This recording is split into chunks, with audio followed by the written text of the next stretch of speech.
வணக்கம். நான் Babuji voltage home wise சேர்மனாக இருக்கேன். இந்த ஓல்டேஜ் ஃபவுண்டர் அம்மா தான் இந்த ஓல்டேஜ் ஹோமை பண்ணிகிட்ருந்தாங்க. அவங்களுக்கு அடுத்து இதை நான் பண்ணிகிட்ருக்கேன். அவங்க ஒரு சேவை செய்யணும், முதியோருக்கெலாம் நல்ல அடைக்கலம் கொடுக்கணுன்றதுக்காக இதை செய்ய ஆரம்பித்தாங்க. இப்போ அது அவங்க இறந்த பிறகு சரி நானும் இதை பண்ணணும், எனக்கு இது விட்டுறக்கூடாது, அவங்களுடைய எண்ணம் இதை விடாமல் இது ஒரு சேவை நல்லா பண்ணணும் அப்படின்றது அவங்களுடைய விருப்பம். அதனால் இதை நான் எடுத்து பண்ணிகிட்ருக்கேன். அம்மாவோடு சேர்ந்து நாங்களும் பண்ணிகிட்ருந்தோம்.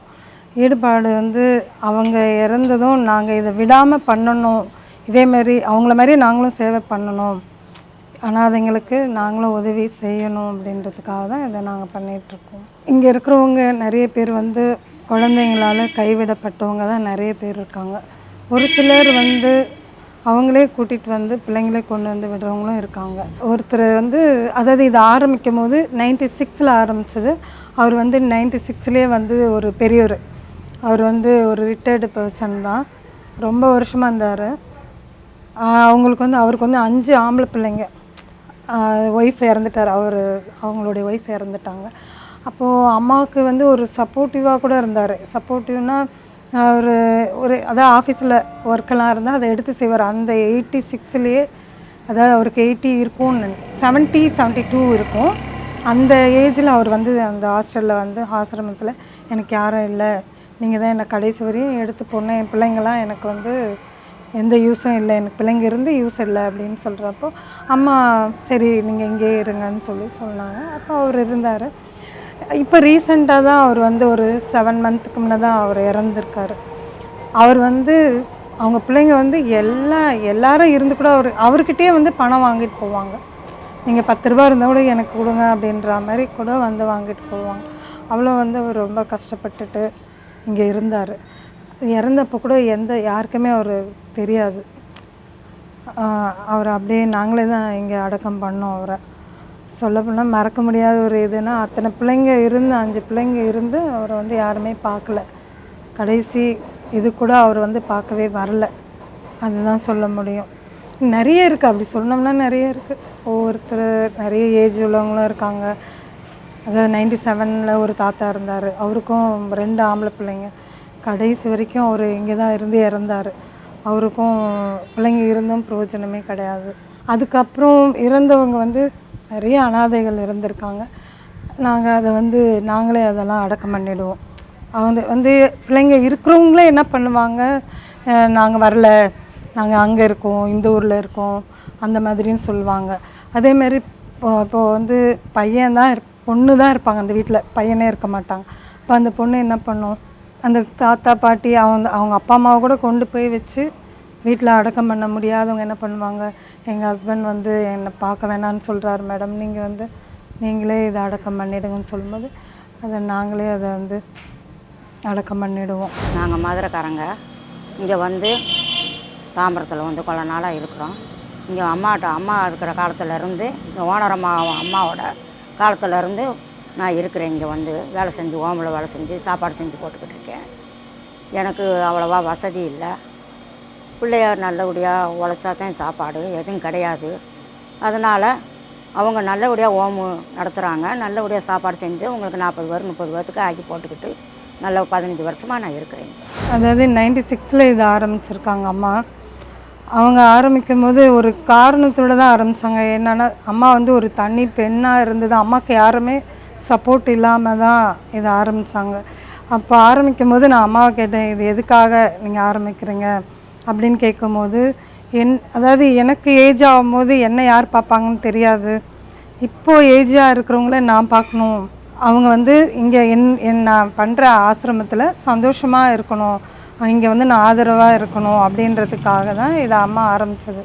ஃபஸ்ட்டு நாங்களே கூட இந்த இதை சொன்னோம், ஏன் இதை கஷ்டப்பட்டு இதை செய்யணுமா, ஏன்னா ரொம்ப கஷ்டப்பட்டு தான் அம்மா இதை ஆரம்பித்தாங்க. அப்போ நான் சொன்னேன், இது வேண்டாம் விட்டுருன்னு சொல்லும்போது கூட அம்மா இல்லை நான் பண்ணுவேன் அப்படின்ற மாதிரி பண்ணாங்க. அப்போ சொன்னாங்க, இதை நீங்களும் என்னோடு சேர்ந்து செஞ்சால் இதை நல்லா எவ்வளோ எல்லாருக்குமே யூஸ் ஆகும், இதனால் எத்தனை பேர் சந்தோஷமாக இருப்பாங்க, நமக்கும் ஒரு ஆத்ம திருப்தி இதில் கிடைக்கும் அப்படின்றது தான் அம்மாவுடைய ஃபஸ்ட்டு எய்ம். ஸோ அதனால் அவங்க இதை ஆரம்பிக்கும் போது நாங்களும் எங்களுக்கே அந்த எண்ணம் ஃபஸ்ட்டு இல்லை. அம்மா ஆரம்பிக்கும் போது நாங்களும் இதோடு சேர்ந்து சரி நாங்களும் ஒரு சேவை செய்கிறோம் அப்படின்ற மாதிரி தான் செய்ய ஆரம்பித்தோம். அப்போது ஒரு சின்ன ஒரு வீடு பிடிச்சு அதில் வந்து ஆரம்பித்தாங்க. ஆரம்பிக்கும்போது அங்கே வந்து பெரிய தடைகள்லாம் அவங்களுக்கு கிடச்சிது. யாரும் அந்த ஏரியாவில் வந்து ஹாஸ்டலே வைக்கக்கூடாது அப்படிலாம் சொல்லி, ஆனால் அதுக்கு ரெண்ட்டு கட்டக்கூட ரொம்ப கஷ்டப்பட்டாங்க. ஒருத்தர் 2 பேர் அந்த மாதிரி வச்சு தான் ஆரம்பித்தாங்க. அப்போது இன்னொருத்தர் வந்து சொன்னார், இந்த மாதிரி எங்கள் வீடு இருக்குது, நீங்கள் குறைஞ்ச வாடகைக்கு கொடுத்துட்டு எனக்கும் சாப்பாடு கொடுத்துருங்க அப்படின்ட்டு. அவரும் ரொம்ப வருஷமாக எங்களுக்கு தெரியும். ஸோ அந்த வீடை வந்து கம்மியான ரெண்ட்டுக்கு கொடுத்து அதில் சாப்பிட்ற மாதிரி அவர் வந்தார். அங்கேயே வந்து கிட்டத்தட்ட ஒரு 20 இயர்ஸ் அங்கே இன்னும் அங்கே தான் இருக்குது. இது பிரான்ச்சாக தான் நாங்கள் எடுத்திருக்கோம். மெயின் வந்து சிட்லப்பாக்கம் அங்கே தான் இருக்குது. இந்த நாங்களும் சரி இதை பண்ணணும், விட்டுறக்கூடாது அப்படின்ற ஒரு நம்மளும் இது மாதிரி சேவை செய்யணும் அப்படின்றதுக்காக தான் இதை நான் எடுத்து பண்ண ஆரம்பித்தேன். இப்போ இருக்கிற இடம் வந்து கொஞ்சம் ரொம்ப ஒழுகலாக இருக்குது. பழைய பில்டிங்னால அந்த இடத்துல பண்ணக்கூடாதுன்றதுக்காக இப்போ இங்கே வந்து பண்ணிகிட்ருக்கோம். என் நேட்டிவ் பிளேஸ் சேலம். எனக்கு 3 பசங்க 2 பொண்ணுங்க. நான் இங்கே வந்து சேர்ந்து 15 நாள் தான் ஆகுது. எல்லாம் மேடம் ஸ்டெல்லா மேடம், அவர் பிரதர் குமார் சார், இங்கே வேலை இருக்கிறவங்க எல்லாம் அன்போட ஒரு தாய் அன்போடு கவனிச்சுக்கிறாங்க. எங்களுக்கு ஏற்றாப்புல பொழுதுபோக்குக்கு எல்லா வசதிகளும் இங்கே இருக்குது. நன்றாகவே நடத்திக்கிறார். ஆரம்பிக்கும் போது 2 பேர் ஆரம்பித்தாங்க. அதுக்கப்புறம் வந்துட்டு நிறைய பேர் வெளியிலேருந்து சொல்லுவாங்க, இங்கே இருக்காங்க, கொஞ்சம் நீங்கள் ஹெல்ப் பண்ணுங்க அப்படின்ட்டு கொண்டு வந்து சேர்க்குறது. அப்புறம் நாங்களும் போகிறப்போ எங்கேயாவது பார்த்தா கொஞ்சம் முடியாதவங்க யாருமே இல்லைன்னு சொல்கிறவங்கள பார்த்து நாங்களே கொண்டு வந்து கூட இந்த ஹோமில் வந்து நாங்களும் வச்சு சேர்த்துருக்கோம். இப்போது வந்து இந்த இது வந்து வெற்றிகரமாக போயிட்டுருக்கு. இந்த முதியோர் இல்லத்துக்கு அம்மாவுடைய முதல் காரணம், அம்மா தான் இதுக்கு முதல் காரணம். அவங்க இதை விட்டுட்டு போன பிறகு இதை நான் எடுத்து பண்ணிகிட்ருக்கேன். அவங்க இந்த இல்லம் வந்து நல்லா நடக்கிறது, இது இப்படி தான் பண்ணணுன்றது எங்களுக்கு ஒரு வழிகாட்டியாக அவங்க எங்களுக்கு விட்டுட்டு போனதுனால அதை நாங்கள் இதை நல்ல விதமாக நாங்கள் பண்ணிகிட்ருக்கோம்.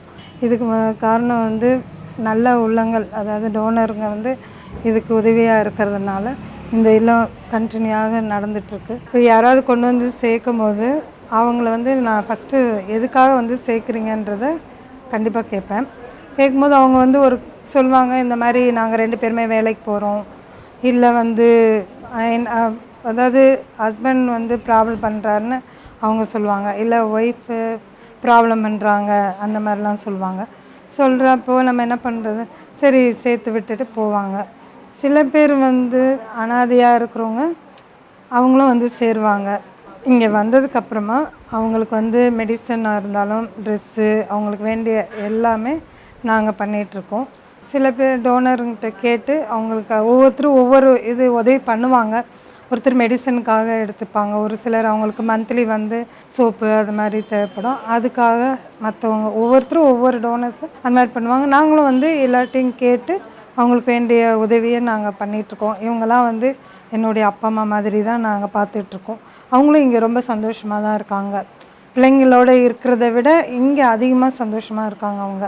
அவங்களுக்கு இதுதான் சந்தோஷம். சில பேர் வந்து அனாதையாக இருக்கவங்க அது வேறு, பிள்ளைங்களே கொண்டு வந்து விடுறவங்க கூட நீங்கள் போகிறீங்களான்னு கேட்டாலும் எங்களுக்கு அங்கே இருக்கிற நிம்மதியை விட இங்கே நாங்கள் நிம்மதியாக சந்தோஷமாக இருக்கோம் அப்படின்னு தான் சொல்லுவாங்க. நான் வந்து அக்டோபர் மாதம் 9ஆம் தேதி மாடிப்படியிலேருந்து கீழே விழுந்த உடனே அது படி இருக்குதுன்னு காலை வச்சேன். பட் ஆக்சுவலி படி இல்லை.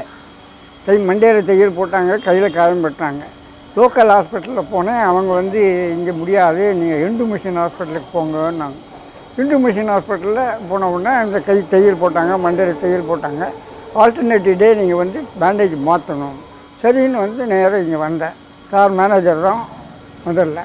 ஜனவரி மாதம் 3ஆம் தேதி இங்கே வந்தேன். இது வரைக்கும் நான் வீட்டில் எப்படி இருந்தேனோ அதே போல் தான் இருக்குது.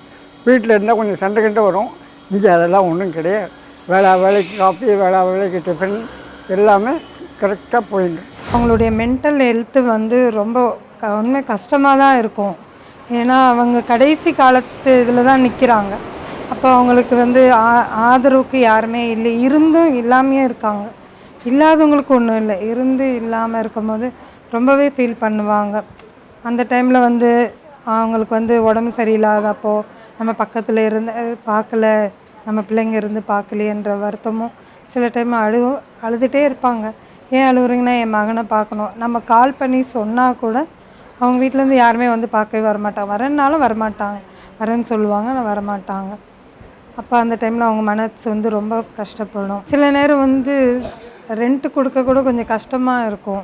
அந்த டைமில் ரொம்ப கொஞ்சம் விட்டுலாமா, இது என்ன பண்ண முடியும், வேண்டாம் அப்படின்ற மாதிரி கூட ஒரு சில நேரம் வரும்போது கூட, ஆனால் இவங்க பெரியவங்க வந்து எங்களை நம்பி இருக்காங்க, அவங்களுக்கு நம்ம தான் அப்படின்ற மாதிரி நினச்சி சரி எப்படியாவது பண்ணணும் அப்படின்றதுக்காக நாங்கள் அதை பண்ணிட்டு தான் இருக்கோம். எவ்வளோ இடையூறுகள் வந்தாலும் கஷ்டம் வந்தாலும் இதை நாங்கள் பண்ணிகிட்ருக்கோம்.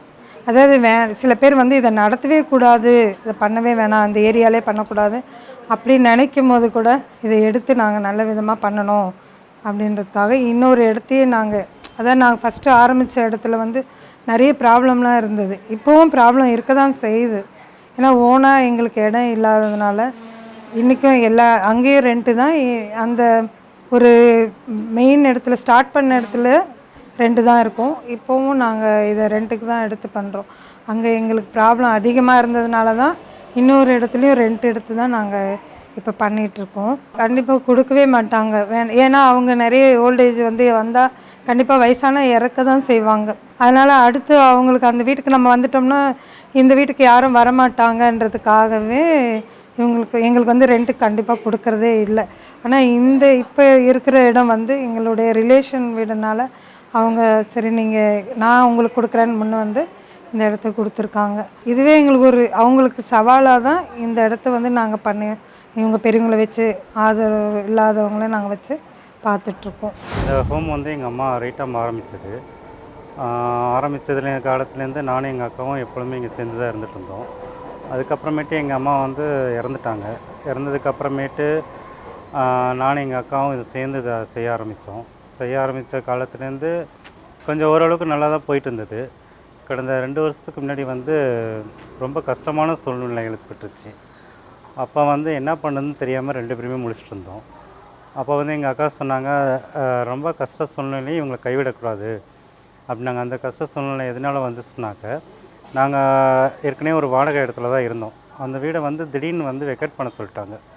அந்த வெக்கேட் பண்ண சூழ்நிலையில் வந்து வேறு இடத்துக்கு மாறி போகிறதுக்கான பண வசதிகளோ பொருளோ எதுவுமே எங்கள் கையில் இல்லை. அப்போ என்ன பண்ணலான்னு சொல்லும் போது எங்கள் அக்கா வந்து இதை எப்படியும் இது பண்ணுறக்கூடாது, நம்ம மெயின் நோக்கி இதை வந்து நடத்தி ஆகணும் அப்படின்னு சொல்லிவிட்டு சரின்னு சொல்லிட்டு எங்கள் அக்கா போட்டிருந்த ஜுவல்ஸ் எல்லாத்தையுமே இது பண்ணிவிட்டு அதுக்கப்புறமேட்டு தான் இதை ரன் பண்ண ஆரம்பித்தோம். ரன் பண்ண ஆரம்பித்ததுக்கப்புறமேட்டு நிறைய பொருள் உதவியெல்லாம் தேவைப்பட்டது. பொருள் உதவி தேவைப்படும் போது என்ன பண்ணுறதுன்னு தெரியாமல் ஒவ்வொரு டொனர்ஸ்டையும் கனெக்ட் பண்ணி தான் திருப்பி இதை ரன் பண்ணி ஆரம்பிச்சிட்ருக்கோம். இங்கே இருக்க முதியோர்கள் பார்த்திங்கன்னா நிறைய பேர் அவங்களுடைய ஆர்வத்தினால இந்த மாதிரி நாங்கள் செய்கிற தொண்டு மாதிரி அவங்களும் எங்களால் முடிந்த ஒரு சின்ன உதவி கடைசி காலத்தில் எங்களுடைய ஐயாவது அடுத்தவங்களுக்கு உதவியாக இருக்கட்டும் அப்படின்றதுக்காக அவங்க சாகிறதுக்கு முன்னே எங்களுக்கு வந்து சொல்லிடுவாங்க, நான் இறந்துட்டேன், என்னுடைய கண்ணை வந்து தானமாக கொடுத்துடுங்க அப்படின்னு சொல்லியிருக்காங்க. அது மாதிரி 25 பேர் வரைக்கும் இது ஒரு ஐ டொனேஷன் பண்ணியிருக்காங்க. எங்களை மாதிரி அவங்களும் ஒரு தொண்டு, நாங்களும் உங்களை மாதிரி செய்யணும், இப்போது அம்மா செஞ்ச மாதிரி நான் செய்கிறேன், நான் செய்கிறத பார்த்து என்னுடைய மகளும் செய்யணும், என் பிள்ளைங்க 2 பேருக்குமே இதில் ஆர்வம் இருக்குது, அவங்களும் என்னோடு சேர்ந்து அவங்களும் செஞ்சிட்ருக்காங்க. இங்கே இருக்கிறவங்கள பார்த்திங்கன்னா மந்த்லி ஒன்ஸ் எல்லாருமே சேர்ந்து ஒரு ப்ரோக்ராம் மாதிரி டான்ஸு, அடுத்து ஒரு கேம் அந்த மாதிரிலாம் பண்ணுவாங்க.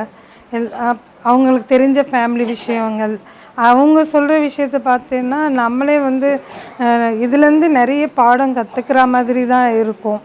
அந்த மாதிரி அவங்க பேசுவாங்க. அப்புறம் இங்கே ஒரு பாட்டி ஒருத்தர் இருக்காங்க, அவங்களுக்கு வந்து ஏஜே வந்து 85 இருக்கும். அவங்களாலையும் எந்த இதுவும் செய்ய முடியாது, ஆனால் பிள்ளைங்க இல்லாமல் தான் அவங்க வந்து சேர்ந்தாங்க. அப்போது அவங்க வந்து சொன்னாங்க, இந்த மாதிரி பூ கட்டி நான் ஏதோ என்னால் முடிஞ்ச என்னுடைய செலவுக்கு நான் பார்த்து பண்ணணும் நினைக்கிறேன் அப்படின்னு சொல்லும்போது நாங்களும் அதுக்கு வந்து சரி நீங்கள் செய்யுங்க, உங்களுக்கு அது உதவியாக இருக்குதுன்னா அதை நீங்கள் பண்ணுங்கன்னு பண்ணிகிட்ருக்காங்க. ஆனால் நாங்கள் அதை கட்டாயப்படுத்தியோ இல்லை அவங்கள இது பண்ணுறது எதுவுமே கிடையாது, அவங்க அதை பண்ணிகிட்ருக்காங்க, முடிஞ்ச அளவுக்கு பண்ணுறாங்க.